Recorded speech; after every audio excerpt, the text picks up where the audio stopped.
Chapter 18. And so it came to pass that Hafid waited in his lonely palace for he who was to receive the scrolls. The old man, with only his trusted bookkeeper for a companion, watched the seasons come and go, and the infirmities of old age soon prevented him from doing little except sit quietly in his covered garden. He waited. He waited nearly 3 full years after the disposal of his worldly wealth and the disbanding of his trade empire. And then, from out of the desert to the east, there appeared a slight limping figure of a stranger who entered Damascus and made straightway through the streets until he stood before the palace of Hafid. Erasmus, usually a model of courtesy and propriety, remained resolutely in the doorway as the caller repeated his request. I would speak with thy master. The stranger's appearance was not one to inspire confidence. His sandals were ribbed and mended with rope. His brown legs were cut and scratched and had sores in many places. And above them hung a loose and tethered camel hair loincloth. The man's hair was snarled and long, and his eyes, red from the sun, seemed to burn from within. Erasmus held tightly to the door's handle. What is it thou seekest of my sire? The stranger allowed his sack to fall from his shoulders and clenched both hands in prayer towards Erasmus. Please, kind man, grant me an audience with thy master. I mean him no harm, nor seek I alms. Let him hear my words, and then I will go in haste if I offend him.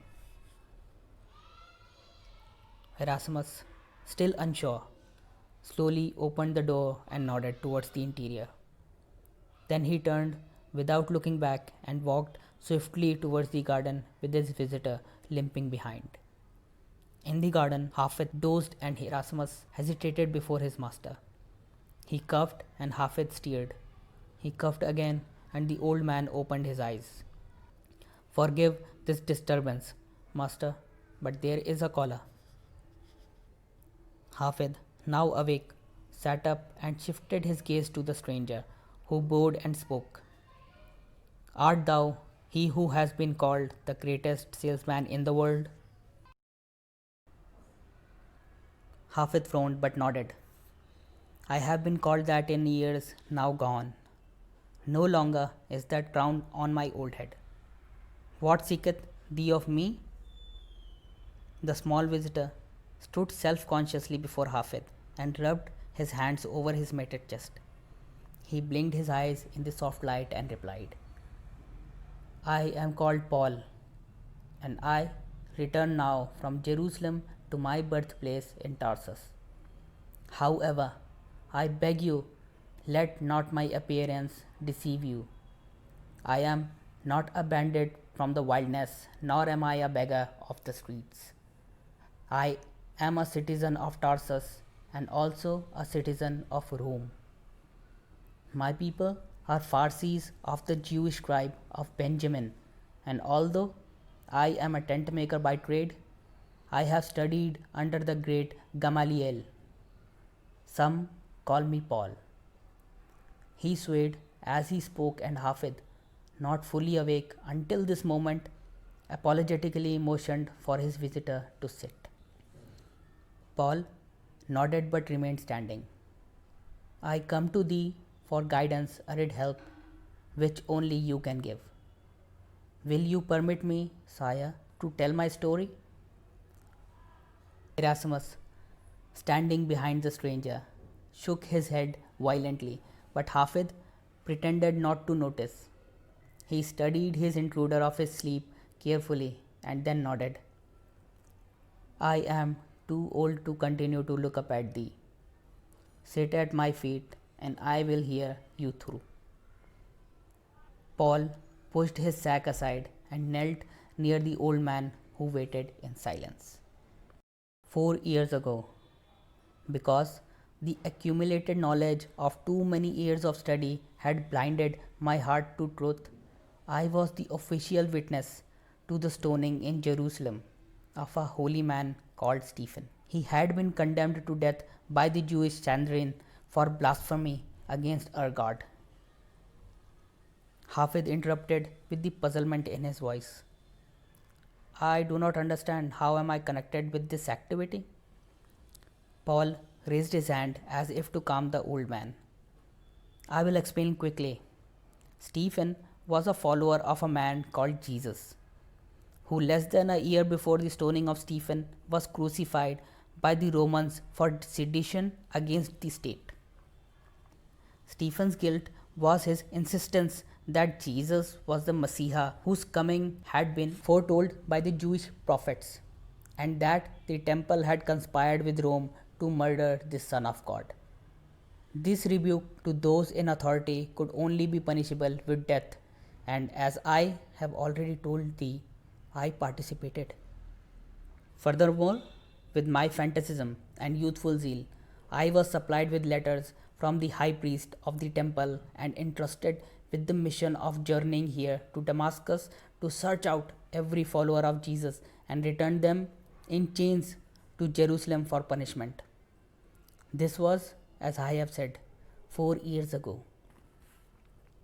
Erasmus glanced at Hafid and was startled, for there was a look in old man's eyes which has not been seen by the faithful bookkeeper in many years. Only the splash of fountain water could be heard in the garden until Paul spoke once again. Now, as I approached Damascus with murder in my heart, there was a sudden flash of light from the heavens. I remember not having been struck, but I found myself on the ground, and although I could not see, I could hear, and I heard a voice in my ear say, Paul, Paul, why do you persecute me? I answered, Who are you? And the voice replied, I am Jesus, whom you are persecuting. But rise and enter the city, and you will be told what to do. I arose and was led by the hands of my companions into Damascus, and there I was not able to eat or drink for 3 days, while I remained in the house of a follower of the crucified one. Then I was visited by another called Ananias, who said he had been visited in a vision and told to come to me. Then he laid his hands upon my eyes, and I could see again. Then I ate and I drank, and my strength returned. Hafid now leaned forward from his bench and inquired, What then took place? I was brought to the synagogue, and my presence as a persecutor of the followers of Jesus struck fear into the hearts of all his followers. But I preached nevertheless, and my words confounded them. For now I spoke that who had been crucified was indeed the Son of God, and all who listened suspected a trick of deceit on my part, for had I not caused havoc in Jerusalem, I could not convince them of my change of heart, and many plotted my death, so I escaped over the walls and returned to Jerusalem. In Jerusalem, the happenings of Damascus repeated themselves. None of the followers of Jesus would come near me, although word had been received of my preachings in Damascus. Nevertheless, I continued to preach in the name of Jesus, but it was of no avail. Everywhere I spoke, I antagonized those who listened, until one day I went to the temple, and in the courtyard, as I watched the sale of doves and lambs for sacrifice, the voice came to me again. This time, what did it say? Erasmus spoke before he could stop himself. Hafid smiled at his old friend and nodded for Paul to continue. The voice said, Thou hast had the word for nearly 4 years, but thou hast shown few the light. Even the word of God must be sold to the people, or they will hear it not. Did not I speak in parables so that all might understand? Thou wilt catch few flies with vinegar. Return to Damascus and seek out he who is acclaimed the greatest salesman in the world. If thou wouldst spread my word to the world, let him show you the way. Hafid glanced quickly at Erasmus, and the old bookkeeper sensed the unspoken question. Was this the one for whom he had waited so long? The greatest salesman leaned forward and placed his hand on Paul's shoulder. Tell me about this Jesus.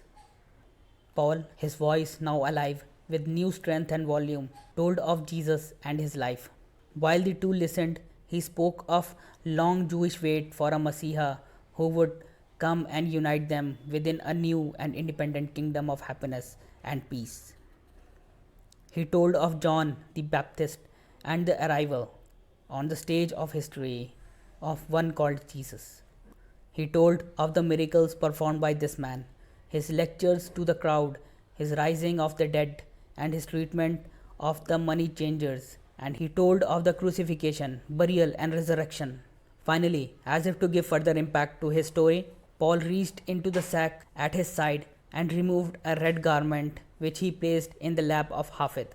Sire, you hold in your arms all the worldly goods left behind by this Jesus. All that he possessed, he shared with the world, even unto his life. And at the foot of his cross, Roman soldiers cast lots of his robe. It has come into my possession through much diligence and searching when I was last in Jerusalem. Hafid's face paled and his hands shook as he turned the robe stained with blood. Erasmus, alarmed at his master's appearance, moved closer to the old man. Hafid continued to turn the garment until he found the small star sewn into the cloth, the mark of Tola, whose guild made the robes sold by Patros. Next to the star was a circle sewn within a square, the mark of Patros. As Paul and Erasmus watched, the old man raised the robe and rubbed it gently against his cheek. Hafid shook his head. Impossible. Thousands of other robes were made by Tola and sold by Patros in the years of his great trade route. Still, clutching the robe and speaking in hoarse whisper, Hafid said, Tell me what is known of the birth of this Jesus. Paul said, He left our world with little, he had entered it with less. He was born in a cave in Bethlehem during the time of census of Tiberius. Hafid's smile seemed almost childish to the two men, and they looked on with puzzlement, for tears also flowed down his wrinkled cheeks. He brushed them away with his hand and asked, And was there not the brightest star that man has ever seen, which shone above the birthplace of this baby? Paul's mouth opened, yet he could not speak, nor was it necessary. Hafid raised his arm and embraced Paul, and this time the tears of both were mingled. Finally, the old man rose and beckoned towards Erasmus. Faithful friend, go to the tower and return with the chest. We have found our salesman at last.